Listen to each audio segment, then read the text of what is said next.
Selection Team, your success partner.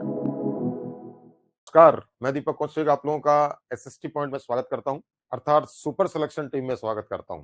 कैसे हो आप लोग? ठीक होंगे और अपने अपने घरों में खैरियत होंगे। तो आज अपन एसएसटी का जो सेकंड ग्रेड का सिलेबस है, उस सिलेबस के आधार पर सेकंड ग्रेड में एक सब्जेक्ट आता है और उस सब्जेक्ट का नाम है लोक प्रशासन।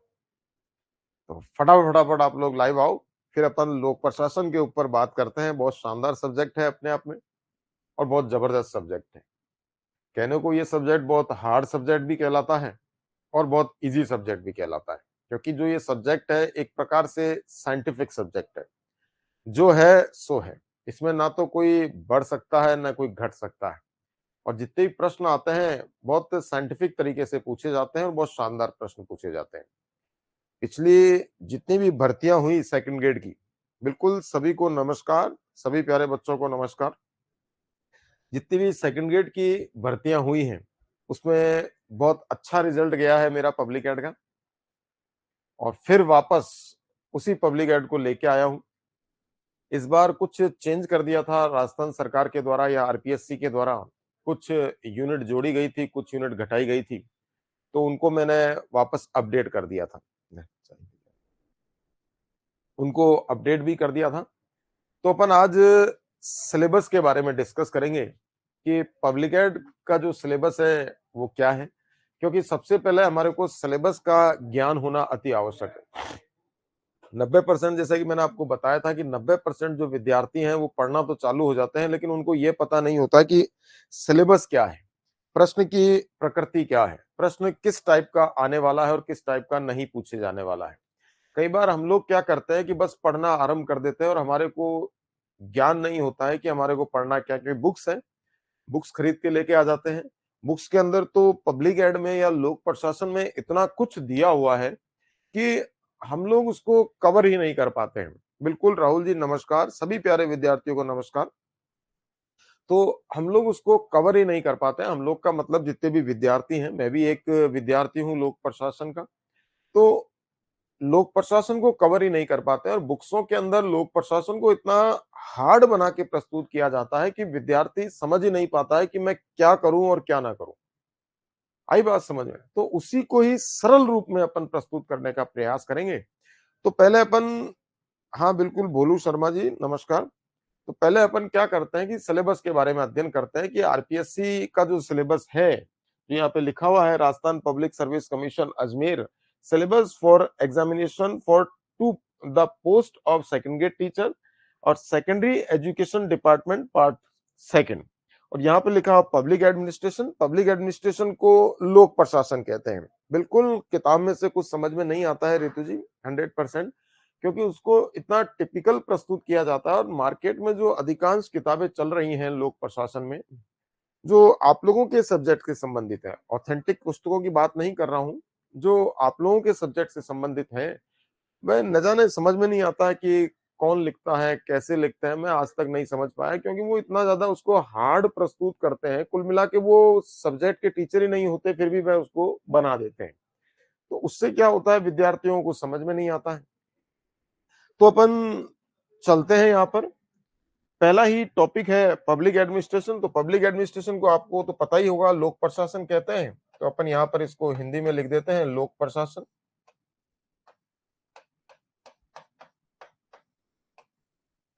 क्लियर हो गई बात? अब पहला ही है, एक अनुशासन के रूप में लोक प्रशासन का अर्थ, प्रकृति, कार्य क्षेत्र, महत्व और विकास। पहला ही टॉपिक आया है हमारे पास, लोक प्रशासन एक अनुशासन के रूप में। लोक प्रशासन का अर्थ, लोक प्रशासन की प्रकृति, कार्य क्षेत्र, महत्व और विकास के बारे में अपन अध्ययन करेंगे। तो यहाँ पर पहला अर्थ है कि लोक प्रशासन का अर्थ। अब सबसे पहला ही प्रश्न उठता है कि प्रशासन क्या होता है? तो प्रशासन का सीधा सीधा शाब्दिक अर्थ होता है कि प्रशासन ना तो निजी है और ना ही सरकारी है। ना तो वह निजी है और ना ही सरकारी है। सीधा सीधा अर्थ निकलता है प्रशासन क्या है। तो प्रशासन सार्वजनिक अर्थात सभी क्षेत्रों में किया गया प्रबंधन ही प्रशासन कहलाता है। बहुत इजी परिभाषा है कि सभी क्षेत्रों में जो मैनेजमेंट की व्यवस्था स्थापित की जाती है उसी को हम क्या कहते हैं, प्रशासन कहते हैं। चाहे वो आपका घर हो, चाहे वह आप सड़क पे चल रहे हो वहां हो, चाहे आप किसी ऑफिस के अंदर बैठे हो वहां पर हो, चाहे आप किसी सरकारी दफ्तर के अंदर बैठे हो वहां पर हो, चाहे आप किसी प्राइवेट दफ्तर के अंदर बैठे हो वहां पर हो, अर्थात सभी क्षेत्र में जो मैनेजमेंट की व्यवस्था स्थापित की जाती है उसी को ही हम प्रशासन कहते हैं। इस बात को याद रख लीजिएगा। अब इस प्रशासन के आगे जैसे ही लोक शब्द जुड़ता है तो लोक का सीधा सीधा अर्थ होता है सरकार। लोक प्रशासन में लोक का अर्थ सरकार है, जबकि राजनीति विज्ञान में लोक का अर्थ जनता है। इस बात को भी आप लोग याद रख लीजिएगा। तो यहां पर लोक का सीधा सीधा अर्थ है सरकार, अर्थात सरकार के द्वारा किया गया प्रबंधन ही लोक प्रशासन कहलाता है। इतना सिंपल सी परिभाषा है कि सरकार के द्वारा जो मैनेजमेंट स्थापित किया जाता है उसे हम क्या कहते हैं, लोक प्रशासन कहते हैं। कंप्लीट है बात। अब यदि अपन देखें कि लोक प्रशासन का प्रकृति, और अगला टॉपिक है कार्य क्षेत्र। तो लोक प्रशासन की जो प्रकृति है, तो प्रकृति के आधार पर लोक प्रशासन को 2 से 3 भागों में बांट दिया जाता है। 2 से 3 भागों में बांट दिया जाता है। इसी प्रकार से अर्थ के आधार पर भी लोक प्रशासन को बांटा जाता है और कार्य क्षेत्र के आधार पर भी लोक प्रशासन को बांट दिया जाता है, जिसका अध्ययन अपन ब्रीफली करेंगे। जब मैं आप लोगों को पूरा टॉपिक बाय टॉपिक समझाने का प्रयास करूंगा तब इसका अपन अध्ययन ब्रीफली करते हुए नजर आएंगे।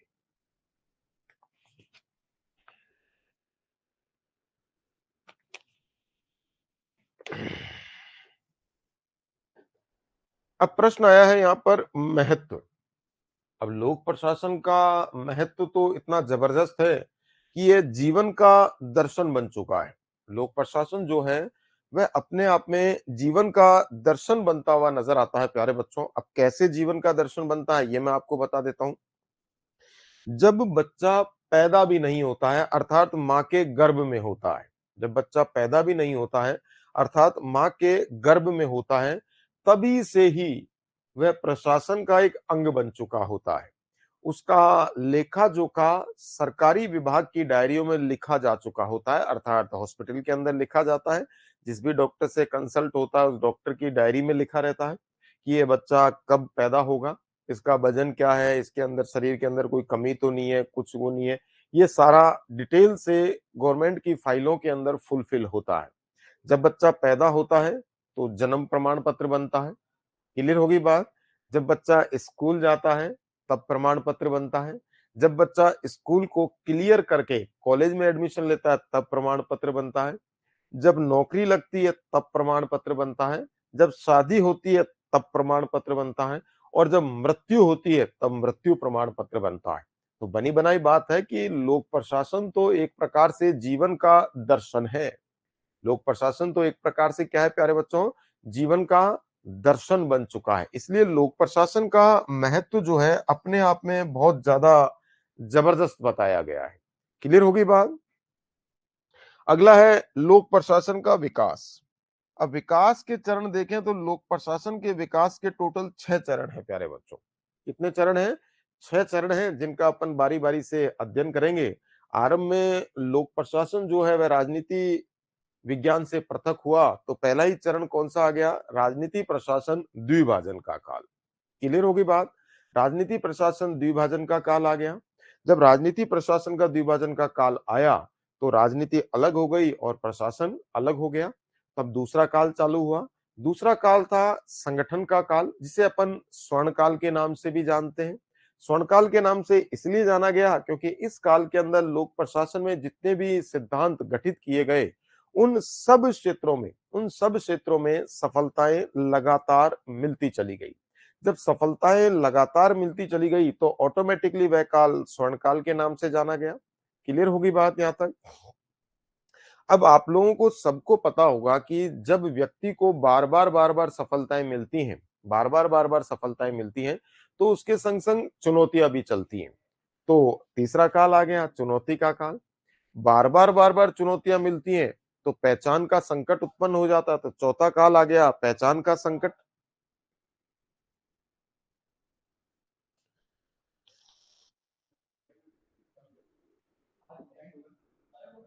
चौथा काल आ गया पहचान के संकट का काल। क्लियर होगी बात? पहचान का संकट का काल उत्पन्न हो गया, चुनौती का काल चले गया, पहचान का संकट का काल उत्पन्न हो गया तो अस्तित्व खराब हो गया। पहचान एक प्रकार से लोक प्रशासन की पहचान का एक सवाल उत्पन्न हो गया। जब सवाल उत्पन्न हो गया तो अमेरिका के अंदर मिन्नो ब्रुक नामक स्थान पर मिन्नो ब्रुक सम्मेलन का आयोजन किया गया ड्वाइट वाल्डो की अध्यक्षता में।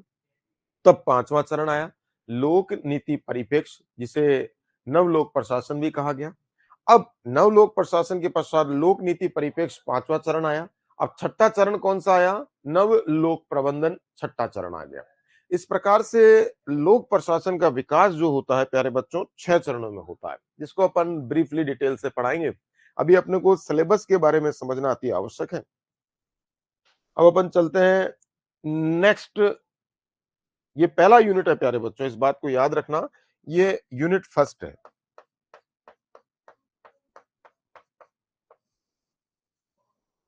ये कंप्लीट यूनिट फर्स्ट है, इस बात को आप लोग याद रख लीजिएगा।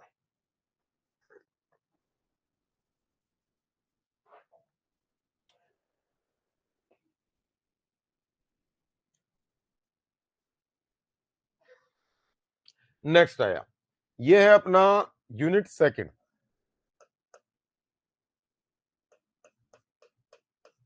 ये यूनिट सेकंड है, इसमें लोक प्रशासन के सिद्धांत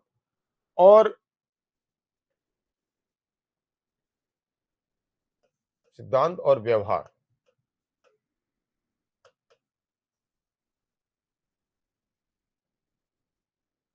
प्रिंसिपल है,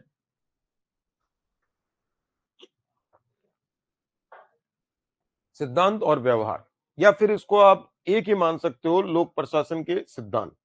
ये जो दूसरा यूनिट है, ये अपने आप में बहुत इंपॉर्टेंट यूनिट की श्रेणी के अंतर्गत आता है और सबसे बड़ा यूनिट है लोक प्रशासन। सबसे बड़ा यूनिट है और सबसे ज्यादा प्रश्न भी इसी यूनिट के अंदर से पूछे जाते हैं। लगभग आप लोगों के सेकंड ग्रेड के अंदर 20 क्वेश्चन आएंगे लोक प्रशासन के, लगभग। इसमें टारगेट रह सकता है 18, 19, 20, अर्थात 20 तक, लगभग 20 क्वेश्चन आप लोगों के सेकंड ग्रेड में लोक प्रशासन में पूछे जाते हैं। और अकेला सेकंड यूनिट जो है वह 12 प्रश्न लेके जाता है। अकेला जो सेकंड यूनिट है प्यारे बच्चों, वह कौन सा कितने प्रश्न लेके जाता है? 12 प्रश्न लेकर चले जाता है। ये अपने आप में बहुत ज्यादा इंपॉर्टेंट है। इस प्रश्न के अंदर संगठन के कंप्लीटली सिद्धांत आ जाते हैं, कंप्लीटली संगठन के सिद्धांत आ जाते हैं। संगठन को कितने भागों में बांटा जाता है यह आ जाता है। संगठन की जितनी थ्योरियां होती हैं, लोक प्रशासन में जितने भी थिंकर्स हुए, जिन थिंकर्स ने अपने अपने तथ्य प्रस्तुत किए, वह सारा का सारा किसके अंदर पूछा जाता है? इसके अंदर पूछा जाता है, अर्थात लोक प्रशासन के सिद्धांत और व्यवहार के अंदर पूछ लिया जाता है। कंप्लीट हो गई बात यहां तक। थर्ड प्रश्न, यूनिट थर्ड।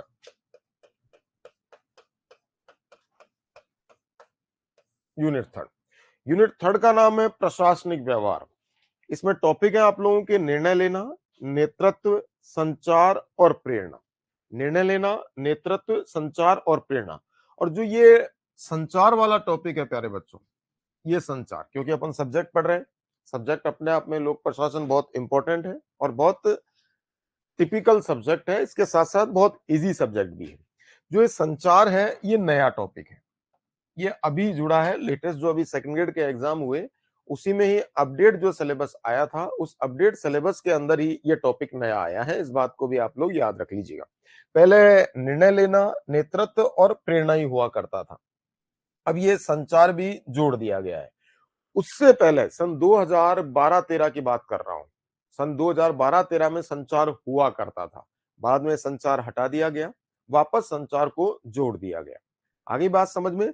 तो यहां पर हमारे को निर्णय लेना, डिसीजन मेकिंग, नेतृत्व, संचार और प्रेरणा, ये 4 टॉपिक अपन इस यूनिट के अंदर पढ़ेंगे। थर्ड यूनिट के अंदर निर्णय किस प्रकार से लिया जाता है, निर्णय कितने प्रकार के होते हैं, निर्णयों के क्षेत्र में किस किस विचारक ने कौन कौन से तथ्य प्रस्तुत किए, ये सारा का सारा इस यूनिट के अंदर अपन पढ़ते हुए नजर आएंगे। बहुत शानदार तरीके से समझाऊंगा, बिल्कुल लोक प्रशासन क्लियर हो जाएगा, ये मेरी गारंटी है आप लोगों से। क्लियर होगी बात? अगला है नेतृत्व। नेतृत्व कितने प्रकार का होता है, नेतृत्व की क्या क्षमता होती है, प्रत्येक व्यक्ति की नेतृत्व करने की एक निश्चित क्षमता होती है। ये सारा का सारा इस चित्र के अंतर्गत आएगा। प्रत्येक व्यक्ति ज्यादा से ज्यादा 4 से 5 व्यक्तियों का नेतृत्वकर्ता बन सकता है, इससे ज्यादा का नेतृत्वकर्ता वह नहीं बन सकता है। तो ये सारी की सारी बात इसके अंदर आ जाएगी। अगला है हमारा संचार। अब संचार के अंदर क्या आएगा साहब गुरुजी? अब संचार का मतलब तो सीधा-सीधा है कम्युनिकेशन। संचार का मतलब तो सीधा-सीधा है कम्युनिकेशन। तो यहां पर अपन संचार के प्रकार पढ़ेंगे। औपचारिक संचार और अनौपचारिक संचार। औपचारिक संचार और अनौपचारिक संचार। बिल्कुल, गुड आफ्टरनून विक्रम चौहान जी। तो अपन यहाँ पर संचार के प्रकार पढ़ेंगे। एक औपचारिक संचार होगा और एक अनौपचारिक संचार होगा। एक नॉर्मल संचार भी आप लोगों को पता ही होगा, विजुअल, ऑडियो विजुअल और ऑडियो। ऑडियो विजुअल और ऑडियो विजुअल ये नॉर्मल संचार है। अपन इस इन संचारों के साथ साथ, इन कम्युनिकेशन के साथ साथ लोक प्रशासन के अंदर भी कुछ कम्युनिकेशन है, कुछ संचार के प्रकार हैं जिनका अपन अध्ययन करेंगे, जिसमें स्टार है, अंगूर लता है, सर्किल है। ये आदि प्रकार के संचार हैं जिनके बारे में मैं आप लोगों को डिटेल से समझाऊंगा, बाकायदा आप लोगों के बिल्कुल डाउट क्लियर करूंगा। एक है अपना प्रेरणा। प्रेरणा का मतलब तो आप लोग जानते ही हो। प्रेरणा का मतलब अभिप्रेरणा, अर्थात किसी भी व्यक्ति को किसी भी प्रकार का कार्य करने के लिए जो अभिप्रेरित किया जाता है उसे अपन क्या कहते हैं? प्रेरणा कहते हैं, जिसे अंग्रेजी में मोटिवेशन कहते हैं। इसे अंग्रेजी में क्या कहते हैं? मोटिवेशन कहते हैं। कुछ जने क्या होते हैं कि पॉजिटिव तरीके से अभिप्रेरित करते हैं, कुछ नेगेटिव तरीके से अभिप्रेरित करते हैं। कहते हैं ना अपन, यार तेरे से ये काम नहीं होगा, तेरे से ये काम नहीं होगा, तेरे बस की बात नहीं है ये कि तू इस काम को पूरा कर सके। तो वह क्या सोचता है, अंदर ही अंदर से कुंठित हो जाता है और वह कहता है नहीं, मैं इसको कर सकता हूं, इसने इस प्रकार से कैसे कह दिया। तो वह भी कहीं ना कहीं क्या हो रहा है? अभिप्रेरित हो रहा है। प्रेरणा जो होती है प्यारे बच्चों, सदैव अंदर से होती है। प्रेरणा सदैव कहां से होती है? अंदर से होती है। अंदर अर्थात व्यक्ति के अंदर से एक बल निकलता है और वह बल बाहर से जो ऊर्जा आती है उससे टकरा जाता है और व्यक्ति अभिप्रेरित हो जाता है। व्यक्ति क्या हो जाता है? अभिप्रेरित हो जाता है। तो इसके बारे में अपन अध्ययन करेंगे थर्ड यूनिट के अंदर। अब आ रहा है अपना यूनिट 4। टोटल 5 यूनिट है, ज्यादा लंबा चौड़ा सिलेबस नहीं है, लेकिन बहुत जोरदार सिलेबस है। ये दिखता है, लेकिन काफी आप लोगों का पूरा एक 100 से 150 पेज की पूरी कॉपी भर जाएगी। दिखता है कि बहुत छोटा सिलेबस है, लेकिन जब हम पढ़ते हैं तब आनंद आता है कि कितना लिखना पड़ता है। क्लियर होगी बात? अगला है अपना यूनिट 4 में प्रथम व द्वितीय प्रशासनिक सुधार आयोग के विशेष संदर्भ में भारत में प्रशासनिक सुधार। ये नया टॉपिक है, अभी ही जुड़ा है, लेटेस्ट ही जुड़ा है। तो प्रथम व द्वितीय प्रशासनिक सुधार आयोग की जो कमेटियां थीं, उन कमेटियों ने अपनी क्या-क्या रिपोर्ट प्रस्तुत करी, उन रिपोर्टों के अंदर क्या-क्या तथ्य दिए, ये सारी जानकारी अपन इस यूनिट के अंदर पढ़ेंगे। जो ये चौथा जो यूनिट है प्यारे बच्चों, ये कंप्लीटली एक प्रकार से याद करने का यूनिट है। कंप्लीटली आप लोगों को इसको याद करना पड़ेगा। याद का मतलब पूरा आपको रटना ही पड़ेगा। इसकी जो सिफारिशें हैं, उन सिफारिशों को मैं समझा दूंगा आप लोगों को, लेकिन याद आपको करना पड़ेगा। क्योंकि एग्जाम के अंदर सीधा पूछा जाएगा कि अमुक में से कौन सी सिफारिश प्रथम प्रशासनिक सुधार आयोग ने नहीं की, अमुक में से कौन सी सिफारिश द्वितीय प्रशासनिक सुधार आयोग अर्थात वीरप्पा मोइली आयोग ने नहीं की, या प्रथम प्रशासनिक सुधार आयोग की कितनी रिपोर्ट आई, प्रथम प्रशासनिक सुधार आयोग की कितनी सिफारिशें थी, द्वितीय प्रशासनिक सुधार आयोग की कितनी रिपोर्ट आई और कितनी सिफारिशें थी। इस प्रकार का प्रश्न इस टॉपिक में से आएगा या इस यूनिट के अंदर से सीधा सीधा पूछा जाएगा। समझने वाला बस इतना सा है कि प्रथम प्रशासनिक सुधार आयोग कब आया, प्रथम प्रशासनिक सुधार आयोग के अध्यक्ष कौन थे, द्वितीय प्रशासनिक सुधार आयोग कब आया, इसके अध्यक्ष कौन थे और इनकी अंतिम रिपोर्ट कब प्रस्तुत की गई, ये समझने लायक है बस। बाकी जितनी भी इसकी रिपोर्ट्स हैं, 1 से लेकर 20 तक लगातार जो रिपोर्ट है वो लाइन टू लाइन आप लोगों को याद करनी पड़ेगी कि इसकी यह रिपोर्ट है, इसकी यह रिपोर्ट है और इसकी यह रिपोर्ट है। क्लियर है बात? अभी सेकंड ग्रेड का एग्जाम हुआ, काफी प्रश्न उतरे हैं प्रथम व द्वितीय प्रशासनिक सुधार आयोग से, और मैंने पढ़ाया भी है और बच्चों को फायदा भी हुआ है। तो आप लोगों को भी 100% फायदा होगा। लेकिन इसको आपको ऐसे कैसे याद करना पड़ेगा लाइन टू लाइन। हाँ, इनको डिटेल से मैं समझा दूंगा, लेकिन याद आपको करना पड़ेगा। अब है अपना नेक्स्ट प्रश्न पे चलें अपन। ये है हमारा लास्ट टॉपिक,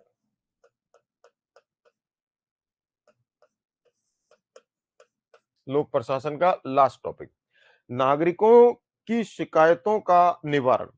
अब नागरिकों की शिकायतों का,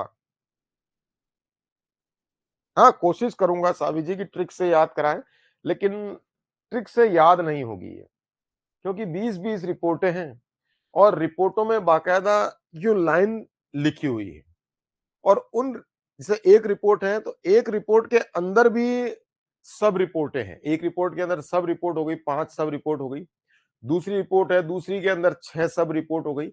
इस प्रकार से उनके अंदर भी सब रिपोर्ट्स हैं जिनको हमारे को अध्ययन करना पड़ेगा, और उनको अध्ययन हम किस प्रकार से करेंगे, हाँ क्वेश्चनों के आधार पर मैं याद करवा दूंगा आपको, क्वेश्चनों को क्वेश्चन करवाऊंगा, फर्स्ट एआरसी और सेकंड एआरसी के जी भर के क्वेश्चन करवा दूंगा, जिससे वो आप लोगों को याद हो जाएंगे। प्रैक्टिस करवाऊंगा इतनी, जैसे अभी थर्ड ग्रेड में करवाई थी वैसे ही आप लोगों को करवाऊंगा प्रैक्टिस, जबरदस्त प्रैक्टिस करवाऊंगा, और उस प्रैक्टिस के आधार पर आप लोगों को क्या होगा, वह याद हो जाएगी। कहते हैं ना प्रैक्टिस मैक्स मैन परफेक्ट। तो फर्स्ट एआरसी और सेकंड एआरसी की जो रिपोर्ट्स है प्यारे बच्चों, वो तो रिपोर्ट है, वो कोई सर्च नहीं है, वो कोई थीसिस नहीं है, वह कोई, जैसे अब मैंने बताया लोक प्रशासन की प्रकृति या अर्थ या संगठन के सिद्धांत, तो ये तो एक प्रकार से उनके सिद्धांत हैं जिनको हम समझ सकते हैं, उनके प्रयोग हैं उनको हम समझ सकते हैं। लेकिन जो रिपोर्ट है, फर्स्ट एआरसी की जो रिपोर्ट है या सेकंड एआरसी की जो रिपोर्ट है, वो कोई उनका प्रयोग नहीं है, वह उनके कोटेशंस हैं, उनके द्वारा दी गई रिपोर्ट तैयार की गई है कि हाँ भारत के अंदर जो प्रशासनिक सुधार किया जाए वह किस प्रकार से किया जाए और कैसे कैसे किया। जैसे भारत का संविधान है ना, भारत का संविधान जो मूल संविधान है, मूल संविधान में 395 अनुच्छेद है। क्लियर हो गई बात। तो मूल संविधान में जो 395 अनुच्छेद है, तो वह लाइन टू लाइन है, एक अनुच्छेद, दो अनुच्छेद, तीन अनुच्छेद, चार अनुच्छेद, तो वह लाइन टू लाइन है, और उसका का की भी नहीं किया जा सकता और की का भी नहीं किया जा सकता, चाहे आप कितना ही समझ लो। लेकिन उन अनुच्छेदों को क्रम से याद करना ही पड़ेगा। एग्जाम के अंदर पूछ लिया गया कोई से भी अनुच्छेद के बारे में, तो वह क्रम से पूछा जाएगा, या हमारे को क्रम से याद होगा, उस अनुच्छेद में क्या लिखा हुआ है याद होगा, तभी हम उसको काला कर पाएंगे, नहीं तो काला नहीं कर पाएंगे। वैसे ही प्रथम प्रशासनिक सुधार आयोग और द्वितीय प्रशासनिक सुधार आयोग की रिपोर्ट से संविधान क्या है, भीमराव अंबेडकर जी का एक प्रकार से रिपोर्ट ही है, उनके द्वारा तैयार की गई रिपोर्ट है संविधान, कि भारत के अंदर क्या क्या कमियां हैं, क्या क्या अच्छाइयां हैं, उन सबको एकत्रित किया गया है। नहीं, पॉलिटिकल साइंस मैं नहीं करवाऊंगा रितु जी, पॉलिटिकल साइंस मैं नहीं करवाऊंगा, मैं पब्लिक एड ही करवाऊंगा। तो अब क्या है, फर्स्ट एआरसी और सेकंड एआरसी हो गई, तो फर्स्ट एआरसी और सेकंड एआरसी इनकी आपको रिपोर्ट आएगी, और उस रिपोर्ट को मैं डिटेल से हालांकि समझाऊंगा, लेकिन याद आपको करना पड़ेगा, ये 100% है। क्लियर होगी बात। अब अपन चलते हैं नागरिकों की शिकायतों का निवारण। भाई जो नागरिक है, उन नागरिकों की कुछ न कुछ शिकायतें भी होती हैं, चाहे वह किसी भी प्रकार की भ्रष्टाचार से संबंधित हो, चाहे किसी भी प्रकार से हो। भारत जब आजाद हुआ, जब भारत आजाद हुआ, तो आजाद होने के पश्चात भांति-भांति प्रकार की खुफिया एजेंसियां बनाई गई, और भांति-भांति प्रकार की खुफिया एजेंसियों का गठन किया गया। जब खुफिया एजेंसियों का गठन किया गया प्यारे बच्चों, तो गठन करने के पश्चात इनका मूलभूत दायित्व क्या था? भ्रष्टाचार को कम करना, शिकायतों का निवारण करना। लेकिन कहीं न कहीं ये जो एजेंसियां बनाई गई, ये कहीं न कहीं जनता से एक निश्चित गैप में बनाई गई, अर्थात जनता से कुछ निश्चित दूरी पर बैठी हुई थी। आप डायरेक्ट सीबीआई के पास जाकर रिपोर्ट नहीं लिखा सकते। क्लियर होगी बात। सीबीआई डायरेक्ट छानबीन नहीं कर सकती जब तक सरकार का ऑर्डर नहीं आए। तो इन्हीं प्रकार की या इसी प्रकार की समस्याओं का निवारण करने के लिए, अर्थात नागरिकों की शिकायतों का निवारण करने के लिए,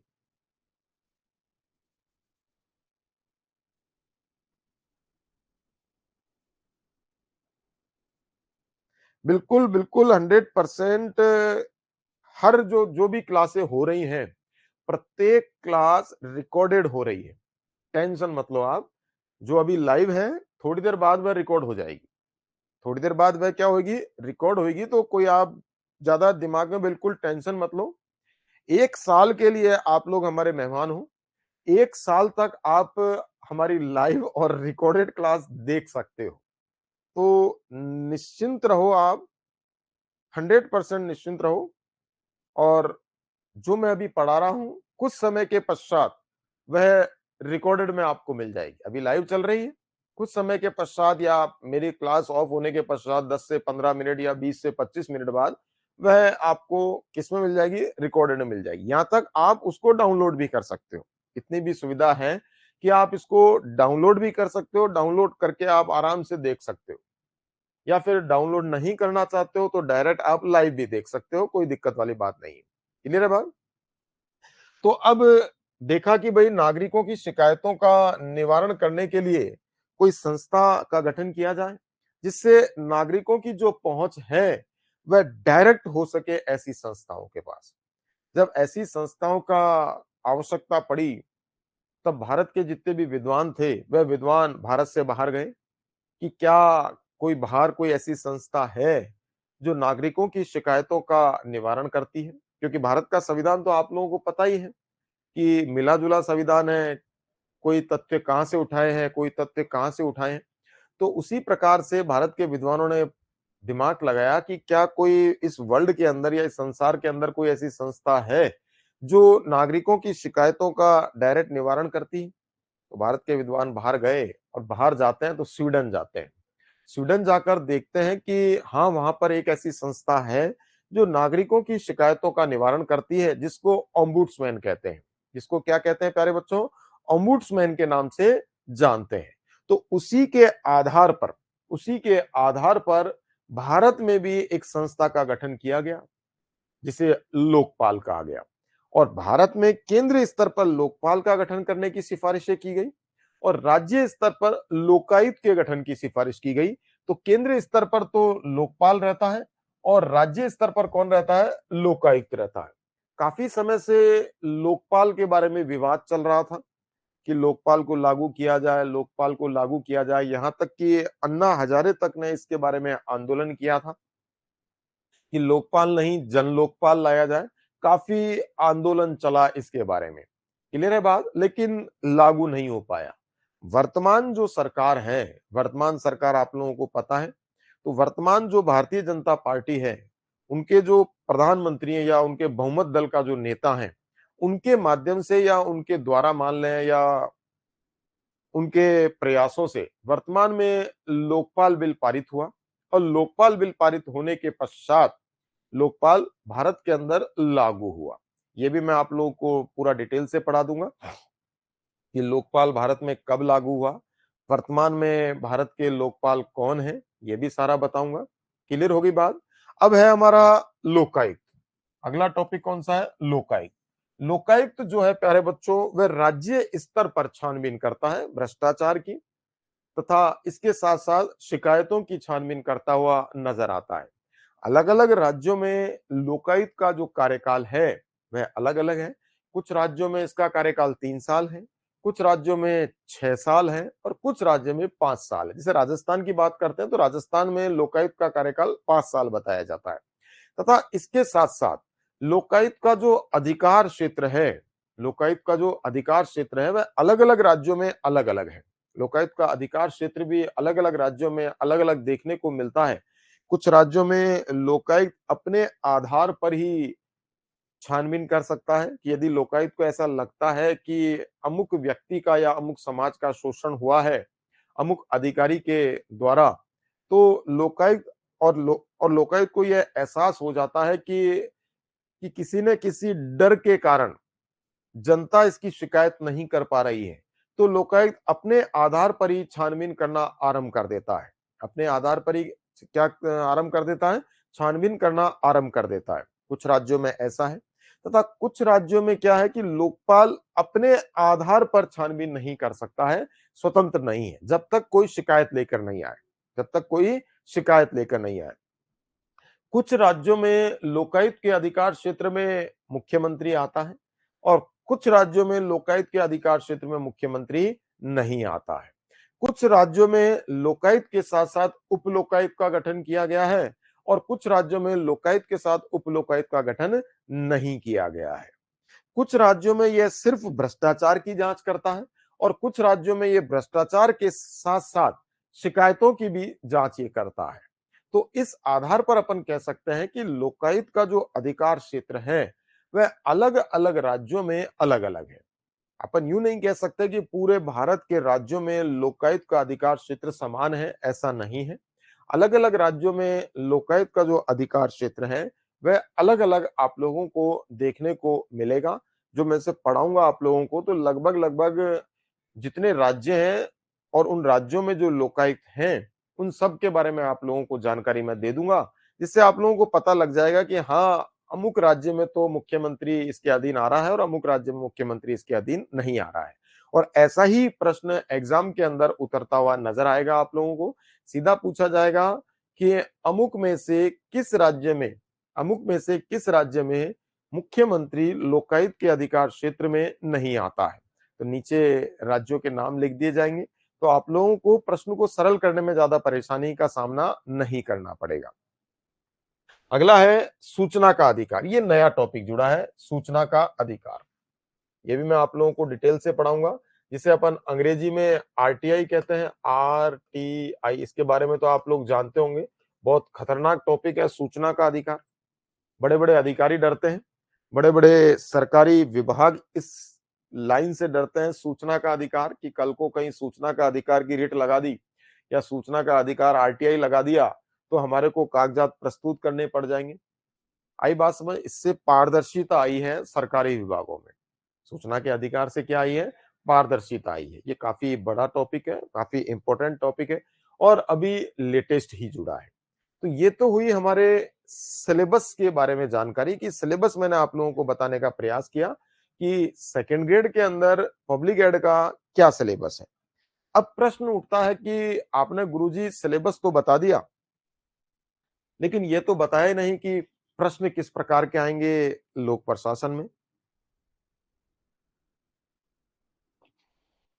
क्योंकि हमने कभी लोक प्रशासन पढ़ा ही नहीं। स्कूल से लेकर कॉलेज कर लिया, बीएड कर ली, हमने कभी लोक प्रशासन पढ़ा ही नहीं।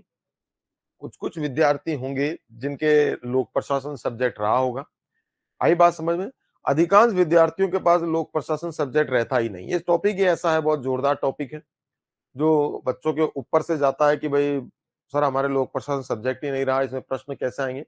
तो इसमें जो प्रश्न आते हैं बहुत इजी आते हैं।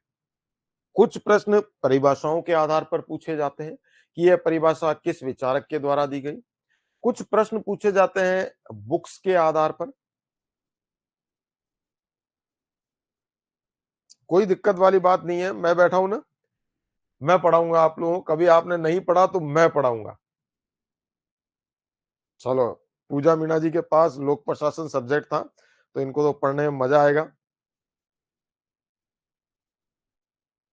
क्लियर है बात? लेकिन मैं पढ़ाऊंगा आप लोगों को, प्रकाश जी टेंशन ना लें।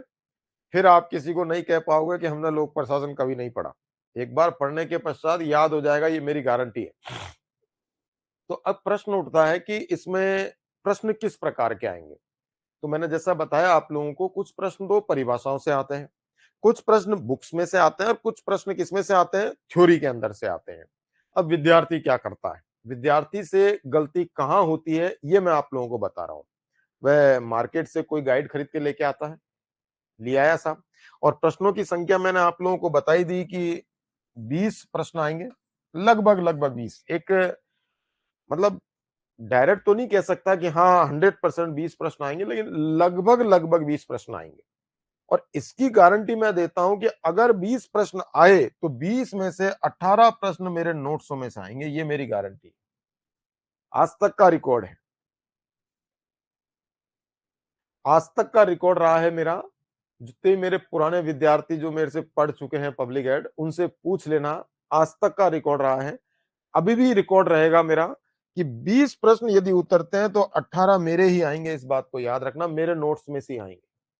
कंट्रस्ट है, इस बात को याद रख लेना। नहीं होगा का की भी नहीं होगा और की का भी नहीं होगा, ये भी मेरी गारंटी है। आज तक तो रिकॉर्ड मेरा टूटा नहीं है, आगे का मुझे पता नहीं है। आज तक रिकॉर्ड टूटा नहीं, आगे का पता नहीं, लेकिन इतनी गारंटी है कि आएगा इसी में से। क्लियर है बात? तो अब क्या करते हैं हम लोग गाइड खरीद के लेके आ जाते हैं। ले आए साहब गाइड खरीद के। गाइड खरीद के लेके आते हैं और उसको पढ़ना चालू कर देते हैं। उसको पढ़ना चालू कर देते हैं। लेकिन हमारे को यह पता नहीं होता है, हमारे को यह पता नहीं होता है कि जो 20 प्रश्न आए हैं, इन 20 प्रश्नों में कितने प्रतिशत कितने सवाल होंगे? अर्थात जो प्रकृति होगी एग्जाम में परीक्षा प्रश्नों की, वह कितनी होगी? और हम अनावश्यक रूप से पढ़ना चालू कर देते हैं।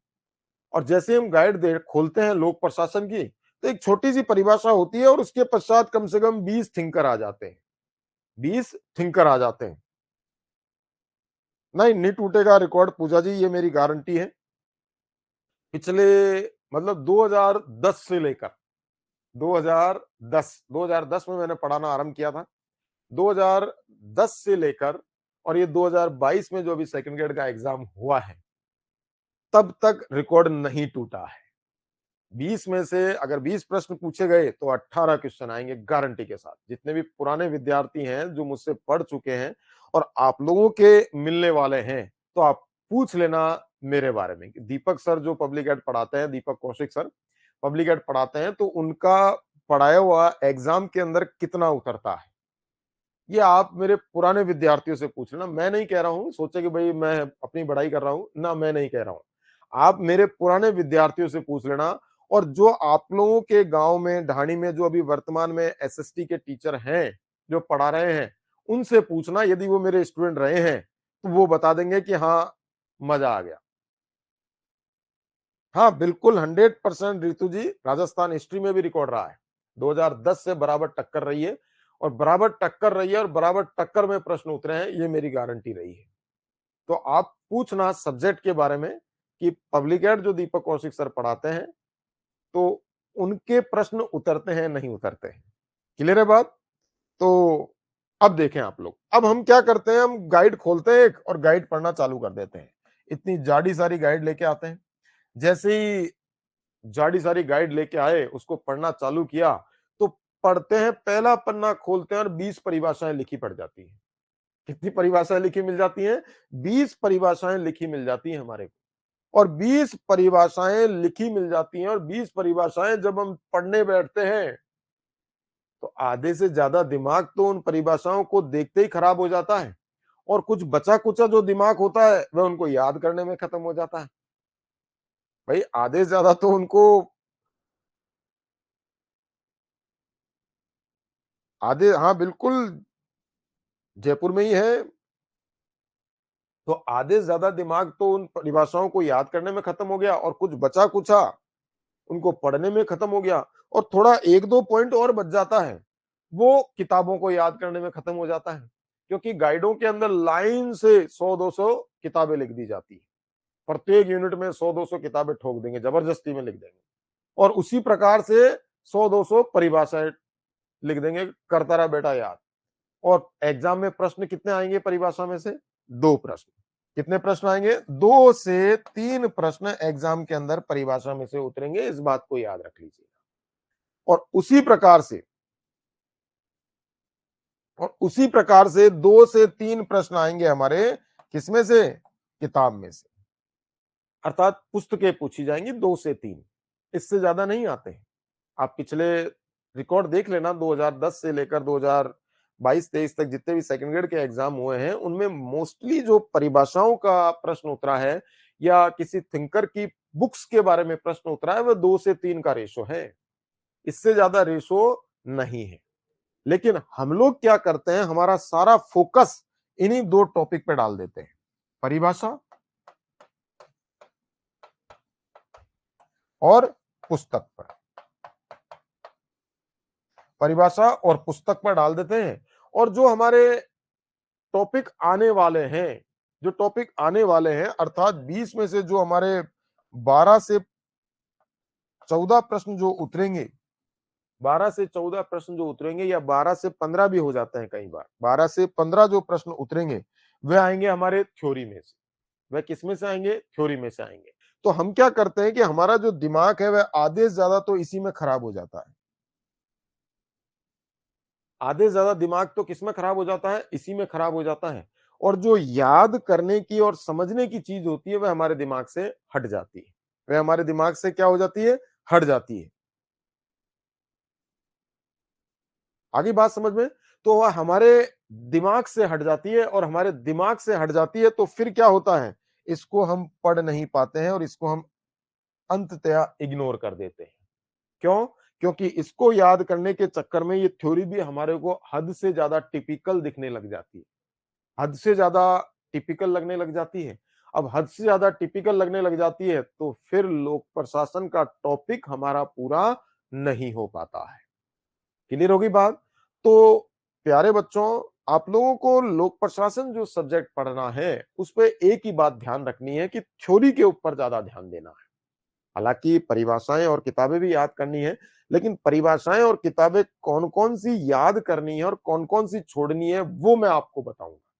एक बात याद रखना कि जब 200-200, 300-300 परिभाषाएं हैं, तो वह सारी याद करने की जरूरत नहीं है।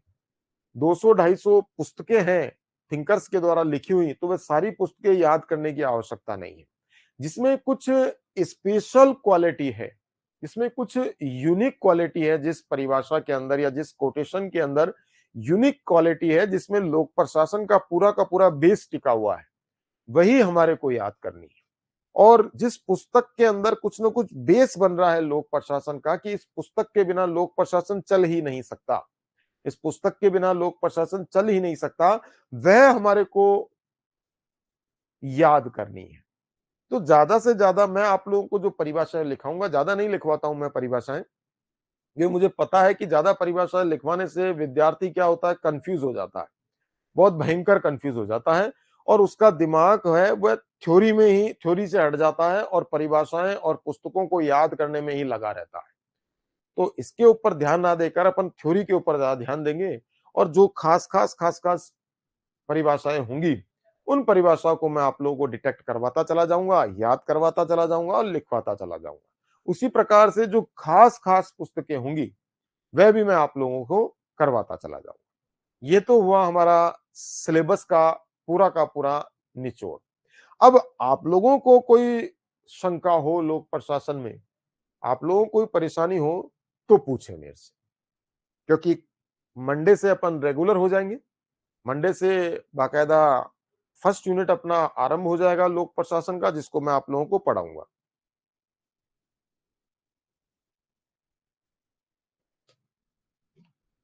बिल्कुल मदन जी, बहुत बहुत अच्छी बात है, बहुत शानदार बात कही है आपने।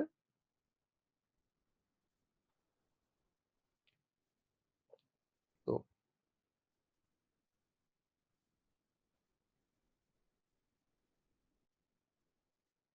बहुत बहुत धन्यवाद। और कोई बात पूछनी हो लोक प्रशासन की, वैसे तो अपन रेगुलर रोज ही आएंगे। कोई टेंशन नहीं है पूजा जी, फर्स्ट बार पढ़ रहे हैं, कोई टेंशन नहीं है, मेरी गारंटी है आप लोगों से।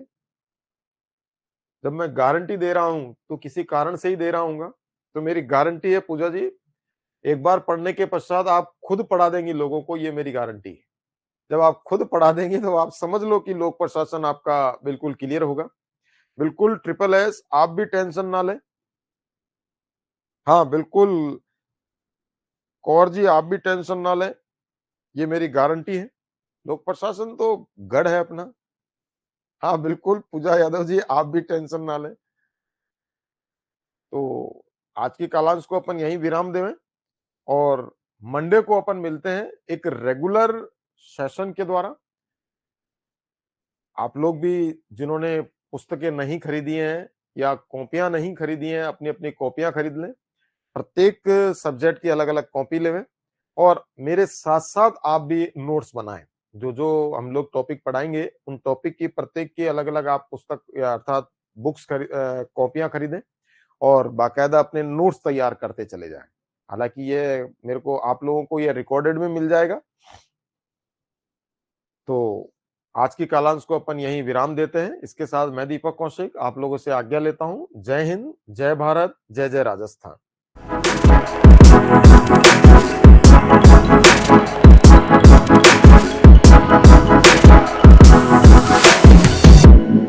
Super Selection Team, your success partner.